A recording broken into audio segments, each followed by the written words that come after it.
Alright, as always, we're going to flow into word problems. I can model the inverse of a linear function. In a model of a real-world function, the variables have real-world meanings. For example, this d right here is distance, and that t is time. So if I write that in function, I'm going to write it like the d function of t is equal to 60t. But in this situation, d means distance and t means time, so you can't switch them, right? So if given this, d equals 60t, instead of switching and then solving for one variable, you just solve for one variable. If I divide by 60, right, divide by 60, I can't switch time and distance. It doesn't make sense. So all I do is time equals equals distance divided by 60. And now I have my new function. This represents a function solved for distance rather than time. So, because the meaning of variables cannot be switched, we do not interchange them. Right? We often do that with x and y, but in fact, we may even need to restrict the domain, because sometimes the domain doesn't make sense. So when we do the inverse, it just won't make sense in this situation. All right, so let's do another example. For this given function, state the domain and the inverse using set notation, then find the equation for the inverse and graph it. All right, so here we go. The equation C equals 3.5G is the cost in dollars as a function of the number of gallons of gasoline when the price is $3.50 per gallon. So the domain and range of the original function, and we can look down here and see it. The domain and range of the original function looks like my cost goes up to, what is that? Does this go by 2? So my cost, my domain was 0 to 26, right? And my range looks like it goes up to, well, I don't know how many gallons this takes, but we're going to say 0 to 9. Now, depending on the size of your car, this could be a very small car. All right? And what happens is you reverse it. So your new domain is going to be your old range. We're going to say 0 to 9. And my new range is going to be my old domain, 0 to 26. Now my car holds more than this, and I'm sure some small cars hold about that. My car holds about 15 gallons. So we could change the domain and range given the vehicle that we're talking about. But for right now, we'll just switch it. Even though this arrow goes off, it obviously can't go on forever because you can only hold so much gas in your car. So you're going to run into a maximum of dollars and a maximum of gas. With that said, let's find it. All right, so we have cost equals 3.5 per gallon. We divide by 3.5. We divide by 3.5. And we're done, right? The gallon is equal to the cost divided by 3.5. All right.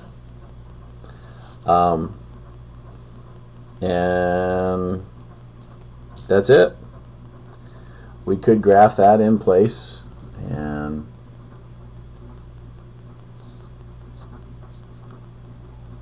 I am going to stop right there and keep going though. Come down to this problem right here. All right, a car's gas tank can hold 14 gallons of gas. Well, now it's telling us the size of the gas tank. It contains 4 gallons when the driver stops at the gas station to fill up the tank. So the gas pump dispenses gas at a rate of 5 gallons per minute, and the equation, right? Gas equals 5t plus 4 gives the number of gallons of gas in the tank as a function of time. All right.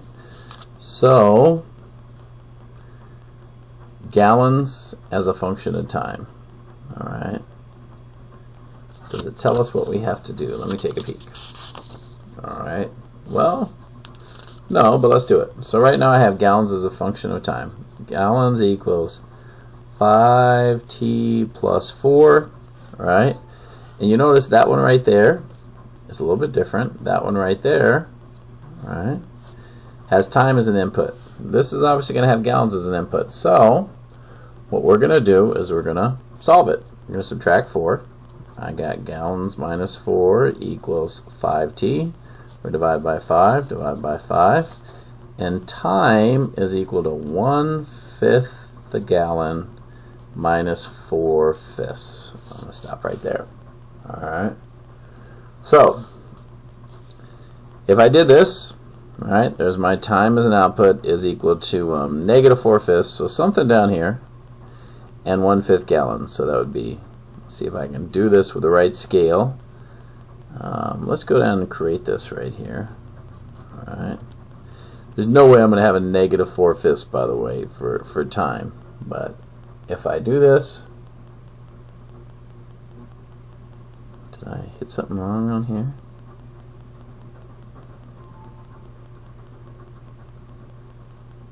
I didn't. Alright. So there's no way at all I'm going to have, right, negative 4/5. So I'm really not going to graph the whole thing because I start at 4 gallons. So if I start at 4 gallons, right, watch if I plug this in. So time is equal to 1/5 times 4 minus 4/5, which gives you 4/5 minus 4/5, which gives me a time of 0. So when I plugged in 4, which is where I started, there is no time, right? And from this I go up 1. Let's get the right scale. There's up 1 and over, well, 1, 2, 3, 4, 5, somewhere around there. And I'm getting that much right there. And that's 8 gallons. How far can I go up? I can go all the way up to 14 gallons. So I'm going to go up 1 again. Up 1 and over 1, 2, 3, 4, probably right there. 5, which is 14 gallons. So right there is my graph. Okay. I have a graph that looks like that. I have an inverse function that looks like this. And the inverse is this, right? The inverse function has a gas as my domain. So let's write the domain of the inverse function. Domain of the inverse function, my input is 4 to 14. Let's write the range of the inverse function. My range looks to be time of 0 all the way up to about a time of 2 minutes. That's the inverse, and I'm sorry, the domain and range of the inverse. So you solve it like you normally would, except you don't switch variables. And all it does is change your input and your output. I think there's time for one more, so let's do another one here. All right, we're going to do the same thing we've been doing. We're going to find the inverse and graph it. So here we go. So a municipal swimming pool contains 600,000 gallons of water. All right, and that's containing that much is drained. The amount of water in thousands of gallons remaining in the pool after T hours after draining is this. Water equals 600 minus 20T. Wow.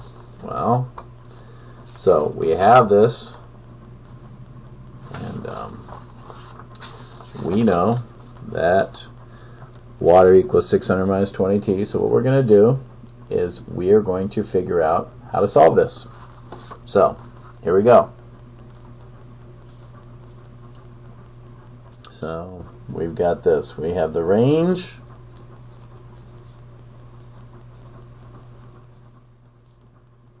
of W equals 600 minus 20T, all right, is this. All right, I'm just going to write this a little different. All right, we know that we're talking about water, and we know that it can be completely empty, and it can go up to 600. All right, this range, and I'm just going to write it here so you can see it. I'm going to go here, will be domain of inverse. So the range did talk about water, but that's going to be the domain of the inverse, and we can see that down here, right? My domain is going to be from 600. That's the top, and somewhere in 0 it's going to be there, time draining. All right. So here we go. We're going to solve for the inverse. Well, if I take this, if I take W equals 600 minus 20t, add 20t, W plus 20t equals what? Oh, that's not, let's do it different. We're going to solve for t. So let's start by subtracting 600, minus 600, minus 600. W minus 600 equals negative 20t. Now we're going to divide by negative 20, divide by negative 20, and that is going to give me t equals negative 1/20th W plus 30. So if all I do is plug in 0 for water, I'm going to get 30 right here as a y-intercept. And I can kind of see my graph already. There's my graph. Alright. So what is the inverse, right? My inverse is now this. The inverse gives, I'm going to write it, the inverse gives time as a, right? That's what your output is, as a function of water in pool. Let's just talk about what I just said. This function gives the amount of water as a function of time, right? Left.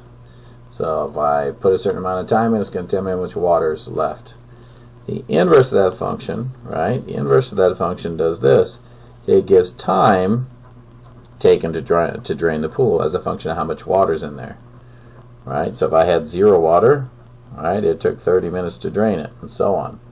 So that's kind of interesting. If I had, oh, I should have had this at 600, not 800, so I kind of drew that off. Should have been right there. I said 600 and marked it, so I'm glad I caught that. All right. If I had 600, well, in this case, gallons of water, 600,000 gallons of water, it hadn't been draining at all. There's no time it's been draining. If I have 0 water, it's been draining for 30 minutes. So that's what the inverse function is. I'm going to pause this, and we have just a little bit more to go.